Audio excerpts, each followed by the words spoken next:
the best Eastern European country, as voted by Londoners who couldn't name any other Eastern European country.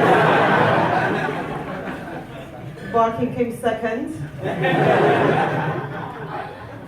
Since moving over here, I've been eating local delicacies. I bought a hummus and falafel sandwich the other day.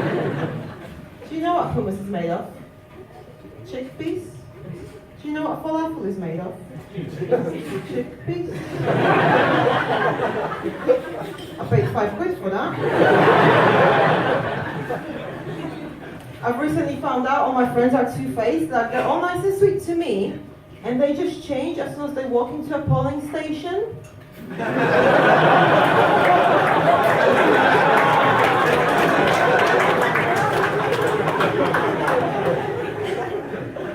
So I started looking into applying for a British passport as a spouse of a British citizen, no reason. And I found out that one of the things that the Home Office asks you for is 2 years worth of text messages to prove that you're a real couple. They only ask for a sex tape when you apply for a council tax discount. But then someone at the Home Office has to go through those messages, and I don't know the full details, but I imagine for 2 years they'll be looking for something like 200 messages containing the word milk. Because that's what the real relationships are about. Two people who regularly text each other to say, have we got milk? But occasionally they may come across a message that reads something like this.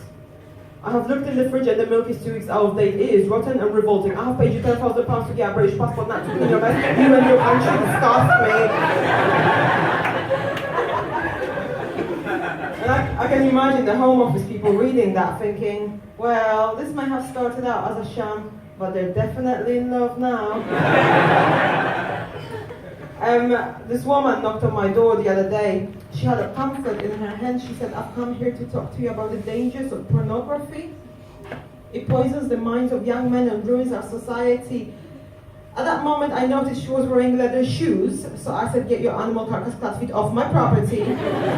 You're a murderer, and your life so disgusts me. I'm not a vegan, I just think when it comes to a moral high, there's always room to go a little bit higher.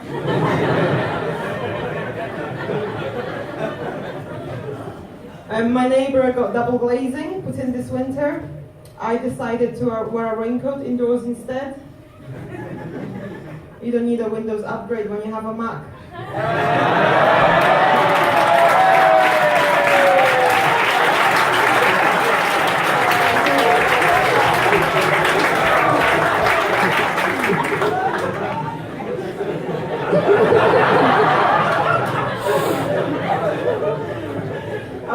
I was brought up in a Catholic home in Poland, but I never understood some of the Bible stuff, like the 7 deadly sins. The 7 worst things the Catholic Church could imagine: pride, greed, envy, lust, gluttony, sloth, and wrath.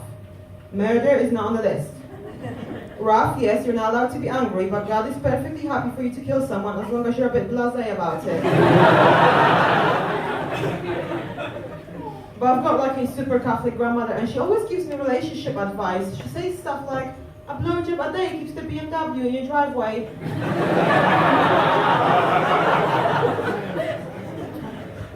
She also tells me that behind every great man is a strong woman, and as a strong woman, I'm really confused as to what it is exactly I'm supposed to be doing back there. But I've got a boyfriend. We've been together 4 years now, but we don't live together, and that's because my boyfriend has a flatmate who's a complete bitch and busts his balls all the time. So there's nothing more I can offer him. I like smoking. I find it's great for making people move their children the fuck away from you.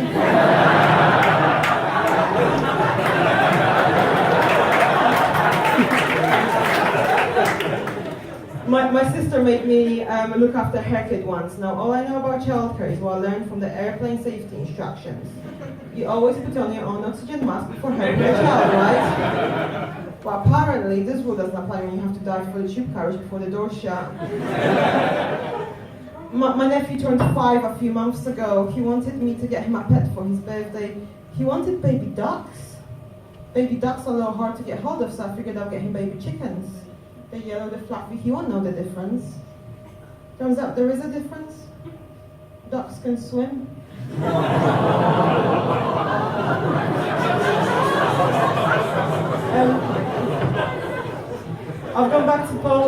to visit this year actually, and I found there was a lot of kebab shops there now. So I asked my grandmother about it. I said, Nan, you guys have grown really fond of the Turkish food since I've last visited. She said, it's all those immigrants.